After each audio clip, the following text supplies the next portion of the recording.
Awal Juni 2025, suhu politik Indonesia tiba-tiba melonjak. Di tengah hiruk-pikuk ibu kota, sebuah peristiwa tak terduga mengguncang Senayan. Bukan sekadar rumor, melainkan sebuah langkah nyata yang mengundang perhatian publik dan elit politik. Forum Purnawirawan Prajurit TNI atau FPP-TNI secara resmi mengirimkan surat terbuka ke Majelis Permusyawaratan Rakyat dan Dewan Perwakilan Rakyat.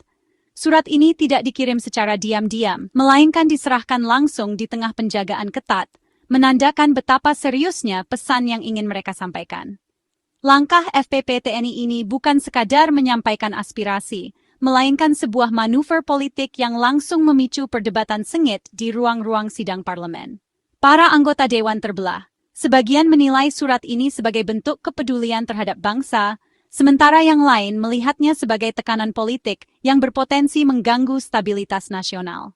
Surat ini menjadi simbol kegelisahan dan keresahan para purnawirawan TNI terhadap proses dan legitimasi kepemimpinan nasional.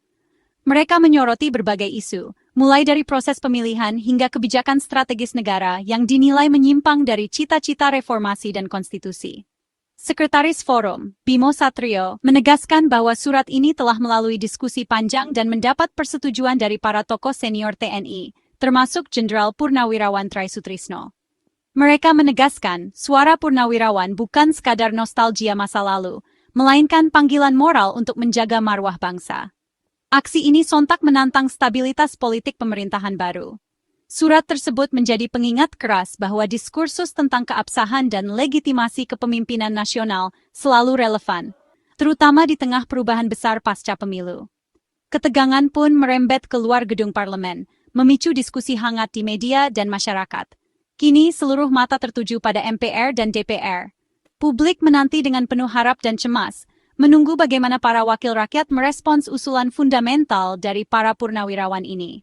Akankah surat ini menjadi awal perubahan besar atau justru menambah babak baru dalam dinamika politik Indonesia? FPP-TNI mengusulkan pemakzulan Wakil Presiden Gibran Rakabuming Raka, menyoroti pelanggaran hukum acara MK. Mereka klaim ada cacat fundamental dalam proses yang mengantarkan Gibran ke kursi Wakil Presiden. Usulan ini menantang hasil demokrasi yang disahkan lembaga negara. FPP-TNI menyoroti aspek hukum dan integritas konstitusi. Surat ini mosi tidak percaya, mendesak lembaga perwakilan rakyat bertindak. Langkah ini dipandang sebagai cara mengoreksi penyimpangan dalam sejarah ketatanegaraan Indonesia. Putusan Mahkamah Konstitusi Nomor 90 UU ICIE 2023 menjadi salah satu keputusan paling kontroversial dalam sejarah hukum Indonesia. Putusan ini menjadi landasan hukum yang memungkinkan Gibran Rakabuming Raka, putra Presiden Joko Widodo, untuk maju sebagai calon wakil presiden pada pemilu 2024. Sebelumnya, syarat usia minimal untuk menjadi calon presiden dan wakil presiden adalah 40 tahun. Namun, dengan adanya putusan ini, syarat tersebut diubah, sehingga seseorang yang pernah atau sedang menjabat sebagai kepala daerah, seperti wali kota, bupati, atau gubernur, dapat mencalonkan diri meski usianya belum mencapai 40 tahun. Perubahan ini membuka jalan bagi Gibran, yang saat itu masih berusia di bawah 40 tahun, untuk ikut serta dalam kontestasi politik nasional. Putusan Mahkamah Konstitusi ini menuai banyak reaksi dari berbagai kalangan masyarakat, akademisi, dan pengamat politik. Banyak yang menilai bahwa perubahan syarat usia ini terlalu mendadak dan terkesan dibuat untuk mengakomodasi kepentingan tertentu. Proses pengambilan keputusan pun menjadi sorotan tajam, terutama karena adanya dugaan konflik kepentingan di antara para hakim konstitusi. Kontroversi semakin memanas setelah diketahui bahwa Ketua Mahkamah Konstitusi saat itu, Anwar Usman, adalah paman dari Gibran.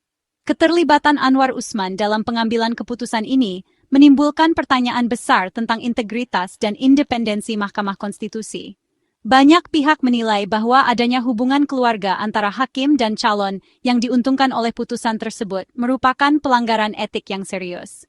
Akibat dari polemik ini, Anwar Usman akhirnya dicopot dari jabatannya sebagai Ketua Mahkamah Konstitusi karena dinyatakan melanggar kode etik hakim. Meski demikian, putusan yang telah dikeluarkan tetap berlaku dan tidak dibatalkan. Hal ini menambah kekecewaan di tengah masyarakat, yang berharap adanya pembatalan atas keputusan yang dianggap cacat secara etik tersebut. Forum Purnawirawan TNI (FPP-TNI) pun angkat suara. Mereka berpendapat bahwa produk hukum yang lahir dari proses yang cacat secara etik tidak seharusnya dijadikan dasar legitimasi dalam proses politik dan pemerintahan. Menurut mereka, legitimasi seorang pemimpin harus didasarkan pada proses yang bersih, transparan, dan bebas dari konflik kepentingan. Usulan pemakzulan terhadap Gibran yang diajukan oleh FPP-TNI bukanlah serangan personal, melainkan sebuah upaya untuk menegakkan supremasi hukum di Indonesia.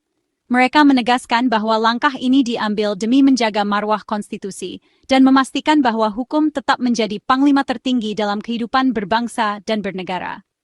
Argumen-argumen inilah yang kemudian menjadi senjata utama dalam surat resmi yang dikirimkan ke MPR dan DPR, sebagai bentuk protes dan permintaan agar lembaga legislatif mengambil tindakan tegas demi menjaga integritas konstitusi dan keadilan di Indonesia. FPP-TNI juga menyoroti kapasitas dan rekam jejak Gibran.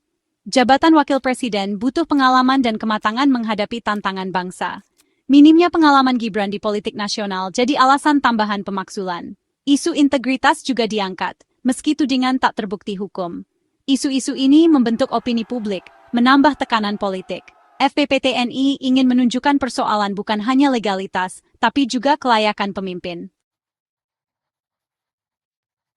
Kekuatan surat FPP-TNI terletak pada para penandatangan, yaitu para jenderal purnawirawan yang telah lama dikenal sebagai tokoh-tokoh penting dalam sejarah militer Indonesia. Mereka bukan hanya sekadar mantan pejabat tinggi, tetapi juga figur yang memiliki pengaruh besar di masyarakat dan dunia politik. Dengan pengalaman panjang di bidang pertahanan dan keamanan, para purnawirawan ini memahami betul dinamika bangsa dan tantangan yang dihadapi negara. Setiap tanda tangan yang mereka bubuhkan pada surat tersebut membawa bobot moral, sejarah, dan legitimasi tersendiri, sehingga membuat isi surat menjadi sangat diperhitungkan oleh berbagai pihak. Nama-nama besar seperti Jenderal TNI Purn Trisutrisno, yang pernah menjabat sebagai Wakil Presiden RI dan Panglima ABRI, memberikan bobot moral dan politik yang sangat kuat. Kehadiran beliau sebagai penanda tangan menegaskan bahwa surat ini bukan sekadar pernyataan biasa, melainkan suara dari tokoh yang telah teruji integritas dan dedikasinya untuk bangsa. Selain Trisutrisno, terdapat pula sejumlah jenderal purnawirawan lain yang memiliki rekam jejak panjang dalam menjaga keutuhan NKRI. Dukungan dari berbagai matra TNI, Angkatan Darat, Laut, dan Udara menunjukkan adanya kesatuan sikap di antara para purnawirawan. Mereka datang dari latar belakang yang berbeda, namun bersatu dalam satu tujuan, menyuarakan kepedulian terhadap situasi bangsa. Kolaborasi lintas matra ini memperlihatkan bahwa isu yang diangkat dalam surat tersebut dianggap penting oleh seluruh elemen TNI, bukan hanya satu kelompok saja. Kehadiran para jenderal ini mengirim pesan kuat kepada publik dan pemerintah, bahwa ada elit senior yang gelisah dan merasa perlu menyampaikan aspirasi secara terbuka. Diskusi-diskusi serius yang mereka lakukan sebelum menandatangani surat menunjukkan bahwa keputusan ini diambil dengan pertimbangan matang. Bukan reaksi spontan. Mereka ingin memastikan bahwa suara mereka benar-benar mewakili kegelisahan dan harapan banyak pihak. Kini sebagai warga sipil, mereka menggunakan hak politiknya untuk bersuara di ruang publik. Mereka tidak lagi berada di garis komando militer, namun tetap merasa bertanggung jawab terhadap masa depan bangsa.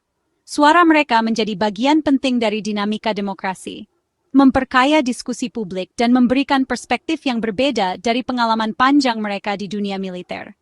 Oleh karena itu, suara para purnawirawan ini perlu didengar dan direspons secara bijak oleh institusi politik formal. Mereka membawa aspirasi, kekhawatiran, dan harapan yang lahir dari pengalaman panjang menjaga utuhan bangsa.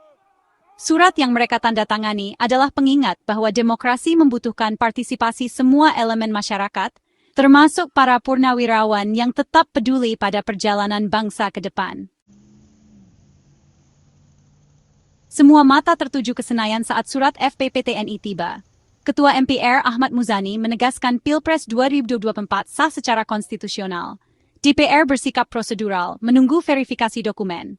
Partai Golkar menyatakan usulan pemakzulan sulit diakomodasi. Respons lembaga dan partai politik menunjukkan jalan terjal usulan purnawirawan. Usulan ini menguji mekanisme demokrasi dan stabilitas politik. Pakar hukum dan pengamat menilai langkah FPP-TNI sah secara konstitusional. Mahfud MD menyebut ini partisipasi publik yang harus dihargai. Henry Satrio menilai DPR harus menangkap aspirasi ini dan mengelolanya. Jalan pemakzulan rumit, butuh dukungan mayoritas DPR dan putusan MK. Komposisi politik DPR membuat banyak pakar pesimis usulan ini akan maju. Secara politik, surat ini menjaga diskursus etika dan legitimasi pemilu tetap hidup. Kontroversi pemakzulan dalam konteks hasil Pilpres 2024 yang final. KPU menetapkan Prabowo dan Gibran sebagai pemenang, disahkan MK.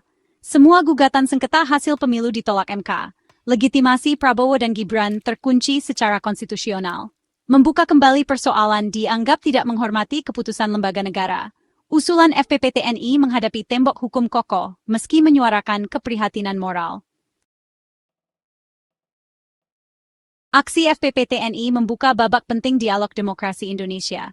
Surat ini simbol bahwa demokrasi bukan hanya tentang hasil, tapi proses adil. Para purnawirawan memanggil moral menjaga marwah konstitusi. Lembaga negara dan partai politik menekankan kepastian hukum. Kontroversi ini menempatkan Indonesia di persimpangan jalan. Dialog ini pengingat bahwa demokrasi menuntut kewaspadaan dan partisipasi.